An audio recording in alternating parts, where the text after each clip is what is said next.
يا مساء الفل عليكم. النهارده ان شاء الله هناخد الجيبه الايد في رجل او اللي بيسموها برضو مقص. جيبه كده بتبقى واسعه قوي من تحت وما بتحتاجش عدد كتير من القماش، ممكن متر وربع متر ونص بالكتير قوي، وهتديكي نفس افكت النص كلوش ويمكن اكتر كمان.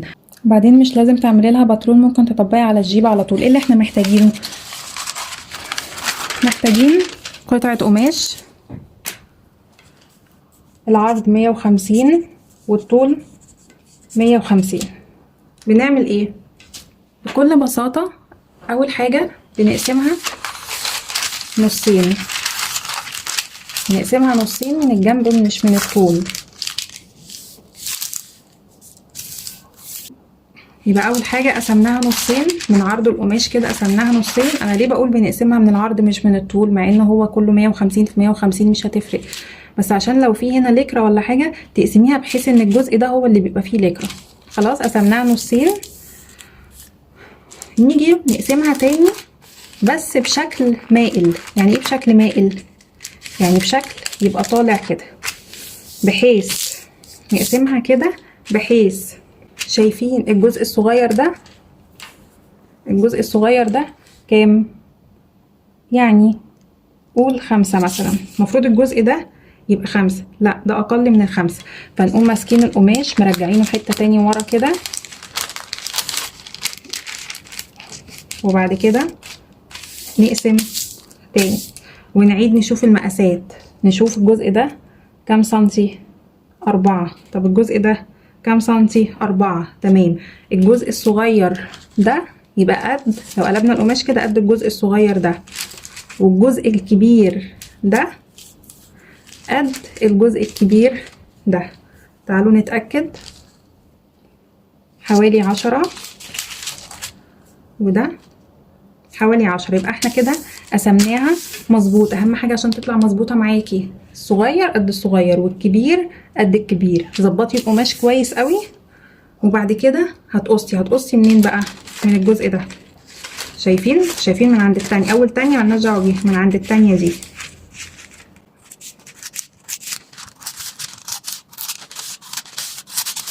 قصينا من عند التانية، بقى قدامنا قطعه ماسكه نفسها.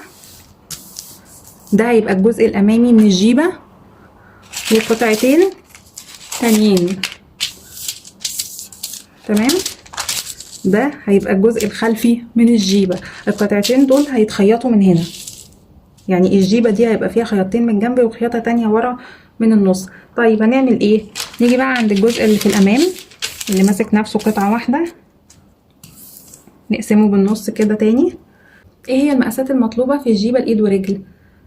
هي دي المقاسات المطلوبه برضو، دوران الوسط وطول الجيبه، بس مش محتاجين حاجه اكتر من كده. ولما بنيجي نقيس المقاسات نقيس من الجزء التحت الكبير، يعني نقيس الطول 10 مثلا، هنقيس 10 من هنا كده، ما نقيس 10 من هنا، لان هنا هتبقى ضيقه برضو مش هتبقى واسعه قوي. لكن كل ما تنزلي تحت عند الجزء الكبير وتبتدي تقيسي الطول هتبقى اوسع. محتاجين طول الجيبه بعد ما زودنا الخياطه وزودنا كل حاجه 10. دوران الوسط هنقسم الوسط على كام؟ احنا عندنا كام قطعه؟ عندنا 4. ادي 1 ادي 2 ادي 3 ادي 4. يبقى هنقسم الوسط على 4. 10 على 4 فيها كام؟ 2.5. فهنقيس هنا 2.5. تمام. ونوصل الوسط ببعضه، نوصل الوسط ببعضه ونوصل من هنا لحد اخر حته في الجيبه. تمام. هي دي بقت الجيبه، خلاص خلصت كده.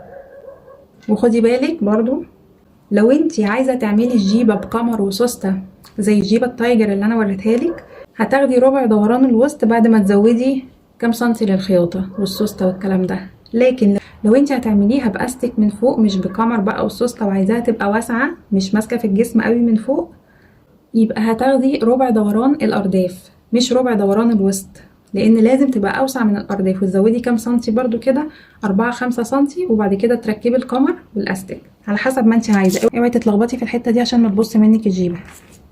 بصوا بقى هنعمل ايه. ادي الجيبه اهي، ده الجزء المستقيم اللي هيتخيط، الجزئين دول المستقيم اللي هيتخيط. هنقلبهم نحطهم على بعض كده. خلاص ظبطنا الاتنين على بعض.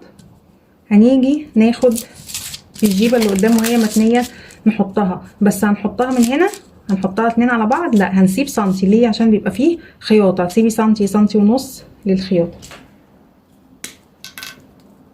دي المسافه اللي هتتساب للخياطه. خلاص، وابتدي قصي بقى زي ما انت عاوزه.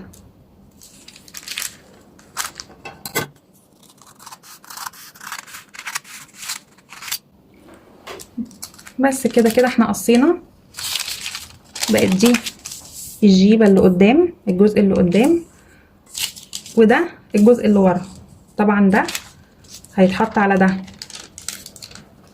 السنتي ده هيبقى خياطه. اوعي تنسي السنتي ده عشان الجيبه تطلع معاكي مظبوطه.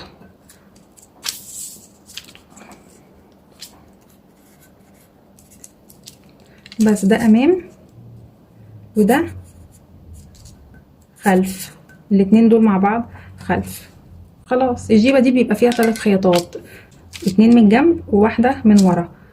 تركبي القمر وتركبي السوسته، عايزه تركبيها من ورا ركبيها، عايزه تركبيها من الجنب ركبيها بالطريقه اللي تعجبك.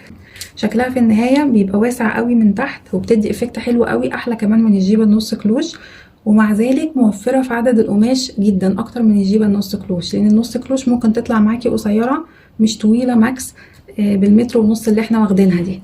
كده احنا خلصنا الفيديو.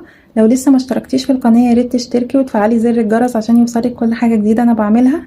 لايك بقى واكتبي لي في التعليقات تحت انتي فهمتي فعلا من الشرح ولا في اي حاجه مش مظبوطه في الشرح عشان اعيده تاني. وان شاء الله هعمل لكم فيديو قريب نطبق الكلام ده عملي بقى ونقص على القماش من غير بقى باترون ومن غير الكلام ده.